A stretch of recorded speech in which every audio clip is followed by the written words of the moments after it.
First time நீங்க வந்து சூசனை பார்க்கும்போது இல்ல வந்து சூசன் வந்து உங்களை பார்க்கும்போது அந்த முதல்ல ஒரு வார்த்தை வந்திருக்கும்ல, அந்த வார்த்தை வந்து உங்களுக்கு ஞாபகம் இருக்கா? நீங்க என்ன பேசுனீங்க, அவங்க என்ன சொன்னாங்க அப்படின்ட்டு சொல்லலாமா? ஆஹ் அண்ணான்னு கூப்பிட்டா. அண்ணன் கூப்பிச்சா நான் வேற எதுவும் எதிர்பார்த்தேன் மகம்மா. அவங்க வந்து பாத்தீங்கன்னா ஒரு டிஷர்ட்டை போட்டுக்கிட்டு நல்லா ரவுடி மாதிரி இப்படி எல்லாம் மடிச்சு விட்டுட்டு அப்படின்னோடனே ஆறா இது வெள்ளை வெளியேறுனே வெள்ளக்காரி மாதிரி இருக்கு அப்படின்னு சொல்லி பார்த்ததுதான். அவளுக்கு தெரிஞ்சிச்சு நான் லைட்டா ஹிட் அடிக்கிறேன்னு. பட் ஆனா நான் ஜென்ரலா நம்ம வந்து ஓகே யாராவது ஒருத்தவங்களை பார்த்து அட்மையர் பண்றது தானே. உனக்குதான் பொண்ணுகிட்ட பேசுறதுலாம் பொரியல சாப்பிடற மாதிரி ஆச்சு. அப்புறம் என்ன? ஏய் மவன மேல வந்தா எனக்கு என்னன்னா அண்ணான்னு சொன்னோடனே எனக்கு கோவம் வந்துடுச்சு. நான் உன்னை ஹிட்டும் அடிக்கல, உன்னை நான் ப்ரொபோஸும் பண்ணல, நான் எந்த ஒரு மாதிரியான சிக்னலும் உனக்கு கொடுக்கல, எதுக்கு நீ என்ன அண்ணான்னு சொல்ற?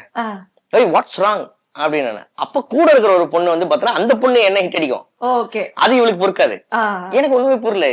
நீ ஃப்ரெண்டும் கிடையாது, என் லவ்வரும் கிடையாது, உனக்கு என்ன கோவம்? சோ அப்ப வந்து அவங்க வந்து ஒரு நாள் என்ன பண்ணிட்டேன், நாங்கெல்லாம் வந்து ஃப்ரெண்ட்ஸா சேர்ந்து எங்கேயோ ஒரு இடத்துக்கு போறோம். எனக்கு என்ன தோணுச்சுன்னு தெரியல, கார்ல பக்கத்துல உட்காந்துட்டு இருந்தாங்க. வேணும்னே தான் அங்க போய் உட்காந்தேன். அவங்க கை பக்கத்துல இருந்துச்சு, அப்படியே கொஞ்சம் அப்படி கையை பிடிச்சிட்டேன்.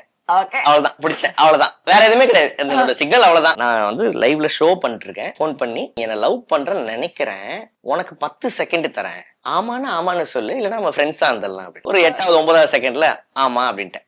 ஐயோ அப்ப திரிசாவோட வாழ்க்கை திரிசாவோட வாழ்க்கையாடே.